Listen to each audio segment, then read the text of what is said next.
Olá, você está no canal de leituras da Thelma. O livro de hoje chama-se Dom Casmurro, de Machado de Assis. Narração, Thelma Schinkermann. Parte 2, Capítulo 4. Um dever amaríssimo.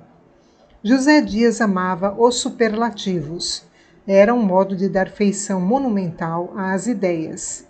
Não as havendo, servia a prolongar as frases. Levantou-se para ir buscar o gamão que estava no interior da casa. Cosi-me muito à parede e vi-o passar com as suas calças brancas engomadas, presilhas, rodaque e gravata de mola.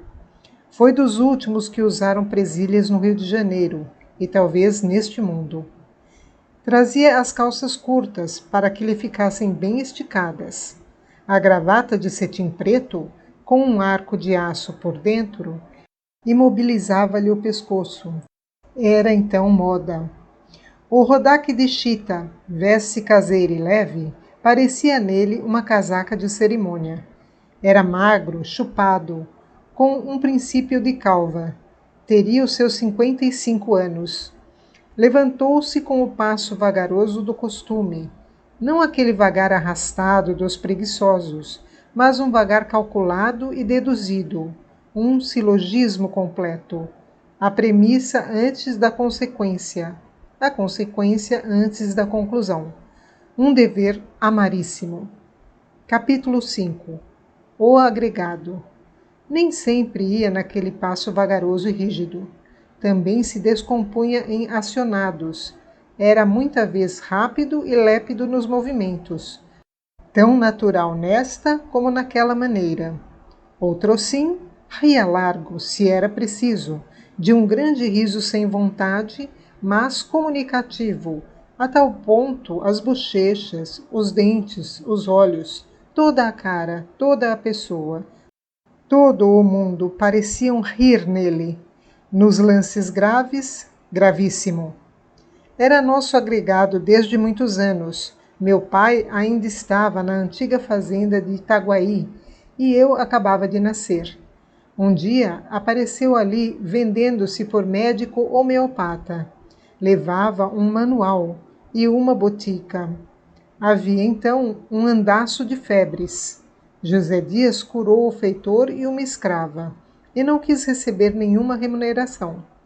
Então meu pai propôs-lhe ficar ali vivendo, com um pequeno ordenado. José Dias recusou, dizendo que era justo levar a saúde à casa de sapé do pobre.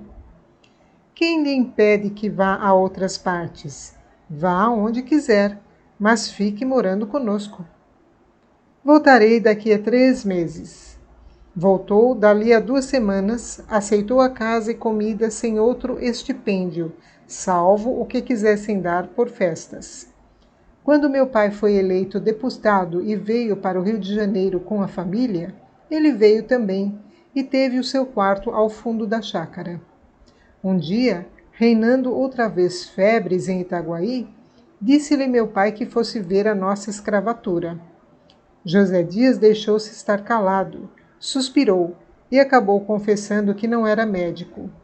Tomara este título para ajudar a propaganda da nova escola e não o fez sem estudar muito e muito. Mas a consciência não lhe permitia aceitar mais doentes. Mas você curou das outras vezes? Creio que sim. O mais acertado, porém, é dizer que foram os remédios indicados nos livros. Eles sim, eles abaixo de Deus. Eu era um charlatão. Não negue, os motivos do meu procedimento podiam ser e eram dignos. A homeopatia é a verdade e, para servir à verdade, menti. Mas é tempo de restabelecer tudo. Não foi despedido como pedi então. Meu pai já não podia dispensá-lo. Tinha o dom de se fazer aceito e necessário. Dava-se por falta dele, como de pessoa da família. Quando meu pai morreu, a dor que o pungiu foi enorme, disseram-me. Não me lembra. Minha mãe ficou-lhe muito grata e não conseguiu que ele deixasse o quarto da chácara. Ao 7º dia depois da missa, ele foi despedir-se dela. Fique aqui, José Dias. Obedeço, minha senhora. Teve um pequeno legado no testamento, uma apólice e 4 palavras de louvor. Copiou as palavras, encaixilhou-as e pendurou-as no quarto, por cima da cama. Abre aspas. Esta é a melhor apólice, fecha aspas, dizia ele muitas vezes.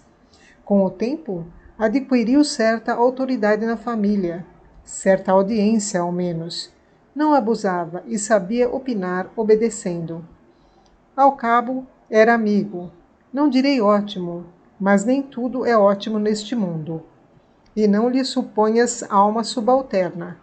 As cortesias que fizesse vinham antes do cálculo que da índole. A roupa durava-lhe muito, ao contrário das pessoas que enxovalham depressa o vestido novo. Ele trazia o velho escovado e liso, cerzido, abotoado, de uma elegância pobre e modesta. Era lido, posto que de atropelo, o bastante para divertir ao serão e à sobremesa, ou explicar algum fenômeno, falar dos efeitos do calor e do frio, dos polos e de Robespierre.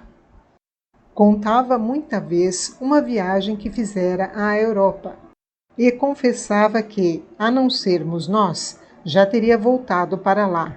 Tinha amigos em Lisboa, mas a nossa família, dizia ele, abaixo de Deus, era tudo. Abaixo ou acima? Perguntou-lhe tio Cosme um dia.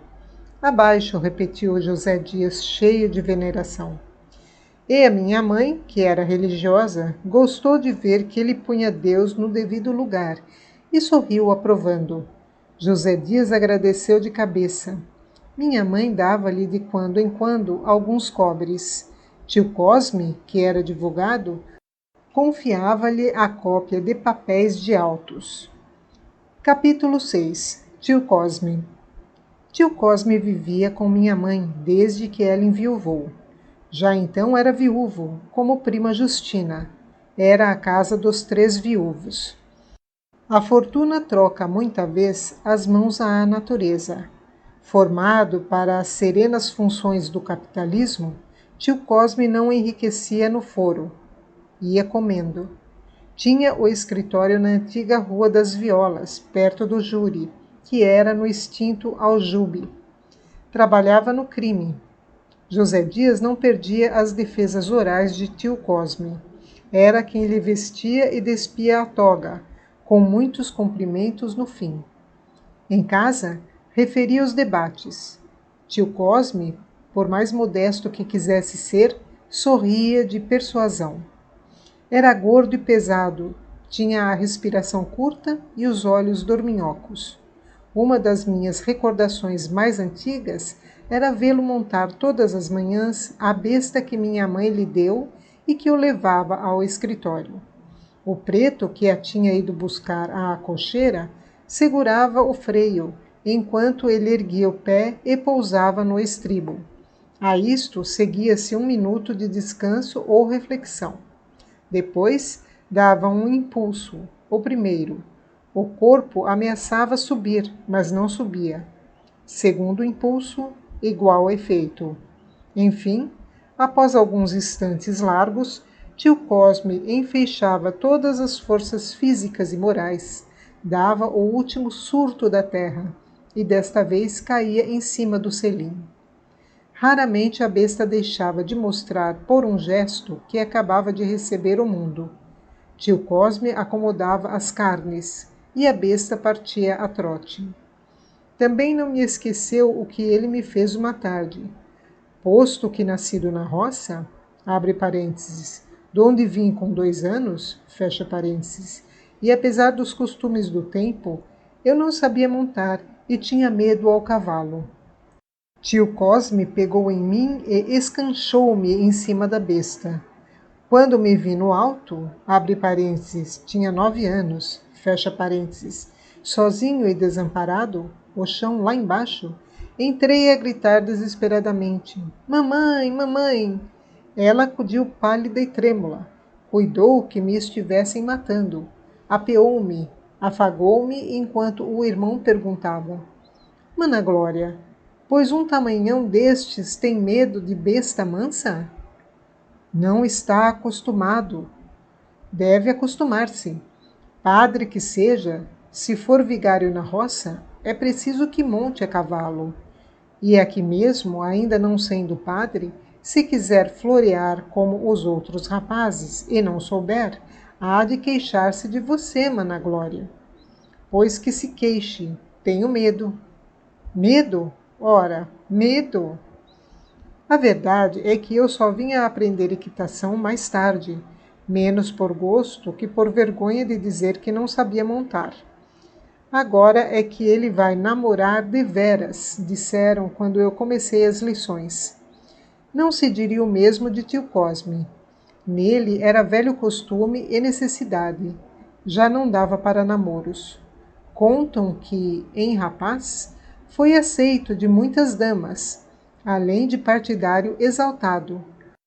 Mas os anos levaram-lhe o mais do ardor político e sexual, e a gordura acabou com o resto das ideias públicas e específicas.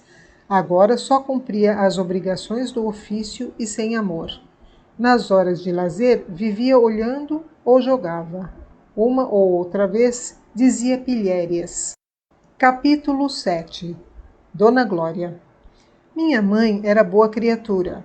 Quando lhe morreu o marido, Pedro de Albuquerque Santiago, contava 31 anos de idade e podia voltar para Itaguaí.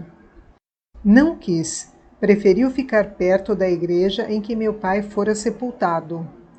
Vendeu a fazendola e os escravos, comprou alguns que pôs ao ganho ou alugou, uma dúzia de prédios, certo número de apólices, e deixou-se estar na casa de Mata-Cavalos, onde vivera os 2 últimos anos de casada. Era filha de uma senhora mineira, descendente de outra paulista, a família Fernandes. Ora, pois, naquele ano da graça de 1857, Dona Maria da Glória Fernandes Santiago contava 42 anos de idade. Era ainda bonita e moça, mas teimava em esconder os saldos da juventude, por mais que a natureza quisesse preservá-la da ação do tempo. Vivia metida em um eterno vestido escuro, sem adornos, com um chale preto, dobrado em triângulo e abrochado ao peito por um camafeu. Os cabelos, em bandós, eram apanhados sobre a nuca por um velho pente de tartaruga. Alguma vez trazia a touca branca de folhos. Lidava assim, com os seus sapatos de cordovão rasos e surdos, a um lado e outro, vendo e guiando os serviços todos da casa inteira, desde manhã até a noite. Tenho ali na parede o retrato dela, ao lado do marido, tais quais na outra casa. A pintura escureceu muito, mas ainda dá ideia de ambos. Não me lembra nada dele, a não ser vagamente, que era alto e usava cabeleira grande. O retrato mostra uns olhos redondos, que me acompanham para todos os lados, efeito da pintura que me assombrava em pequeno. O pescoço sai de uma gravata preta de muitas voltas. A cara é toda rapada, salvo um trechozinho pegado às orelhas. O de minha mãe mostra que era linda. Contava então 20 anos e tinha uma flor entre os dedos. No painel parece oferecer a flor ao marido.